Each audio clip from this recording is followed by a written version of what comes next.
Assalamualaikum, hai, apa kabar anda semua? Bersama saya Gilan Zaid bin Abdullah. Pada perkongsian kali ini, saya akan kongsikan kepada sahabat semua bagaimanakah cara kita mengawat ataupun wearing bahan bonsai kita. Baiklah teman-teman ya, sekiranya anda ingin mengetahui bagaimanakah cara wearing untuk bahan bonsai kita, pastikan anda mengikuti perkongsian saya ini hingga selesai, okey? Jangan skip tahu, nanti anda terlepas langkah-langkah yang terpenting yang anda perlu lakukan semasa anda wearing ataupun mengawat bahan bonsai kita. Baiklah teman-teman, jom kita teruskan.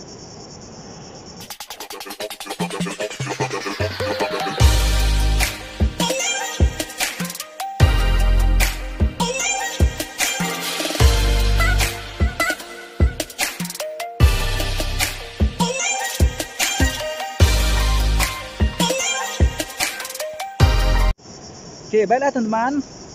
Sebelum kita melakukan pengawatan atau wearing pada bahan bonsai kita, teman, kita perlu tahu dulu ya mengapakah atau apakah alasan untuk kita melakukan pengawatan ataupun wearing kepada bahan bonsai kita. Okey, baiklah teman-teman ya.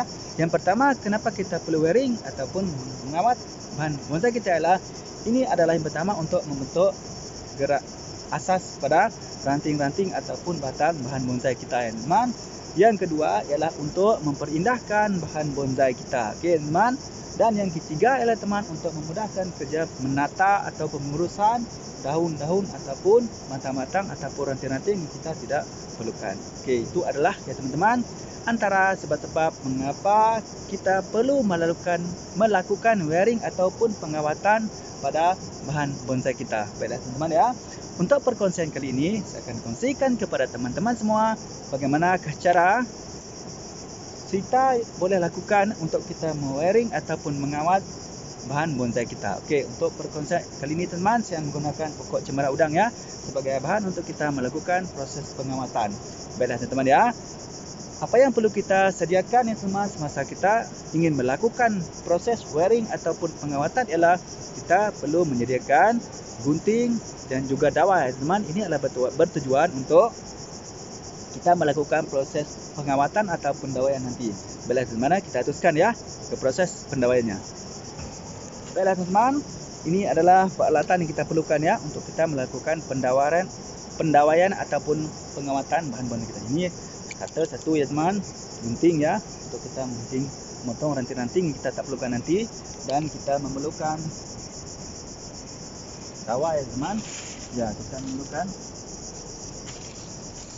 dawai ya. Teman-teman, pastikan anda menggunakan dawai khas ya teman, iaitu dawai aluminium ya, khas untuk wearing bahan bonsai kita. Baiklah teman-teman, sekarang kita teruskan kepada proses pendawaian ataupun wearing bahan bonsai kita ya. Okey, langkah yang pertama teman-teman, apa yang kita perlu lakukan ialah sebelum kita melakukan pendawaian ataupun wearing bahan bonsai kita pilih dulu teman ranting mana yang kita nak kawatkan ya, dan kita buang ranting yang kita tak perlukan ya teman. Okey, baiklah teman ya. Kita pilih dulu ya teman ranting yang kita perlu, buang dulu mana ranting kita perlu tinggalkan ya.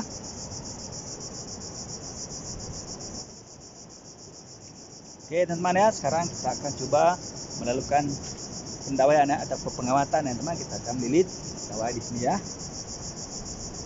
Okey, di sini kita memerlukan beberapa saiz dawai ya teman, menggunakan pokok cemara udang ini memiliki beberapa saiz ranting ya teman.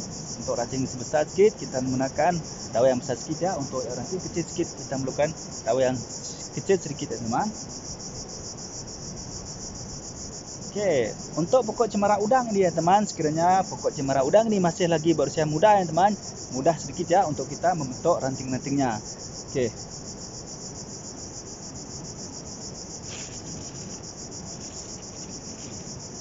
Okey teman, kita mulakan wearing ya.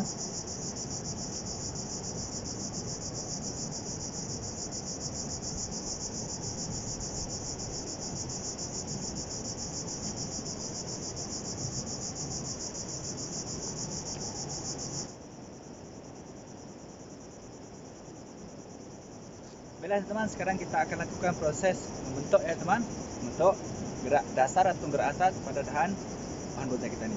Ingat teman, kita membentuk bukan mematah ya, tapi kita memulas. Ingat itu yang penting ya. Tips untuk anda melakukan pembentukan ya, bukan mematah tapi memulas ya. Okey. pastikan Anda sentiasa berhati-hati ya teman, karena batang pokok cemara udang ni mudah patah ya teman kalau tidak berhati-hati. Baiklah teman-teman semuanya, saya rasa cukup sampai setakat ini dulu untuk perkongsian daripada saya pada kali ini, yaitu bagaimana cara kita mengawat ataupun melakukan pendawaian kepada bahan bonsai kita ya teman. Di sini adalah asas ya teman, asas kita melakukan pendawaian pada bahan yang akan kita jadikan sebagai bahan bonsai kita.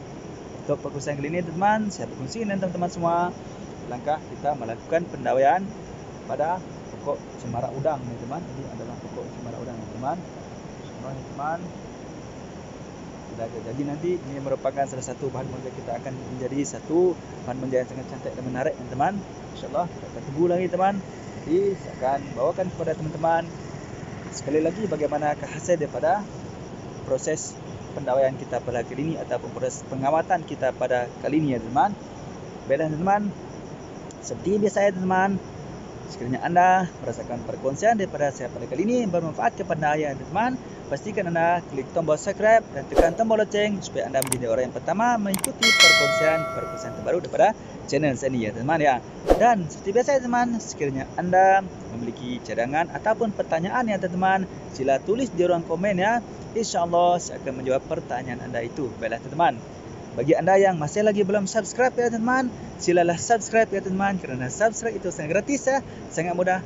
Sama-sama kita berkongsikan ilmu yang manfaat, insyaAllah kita juga akan mendapat manfaatnya nanti ya, insyaAllah ya teman ya.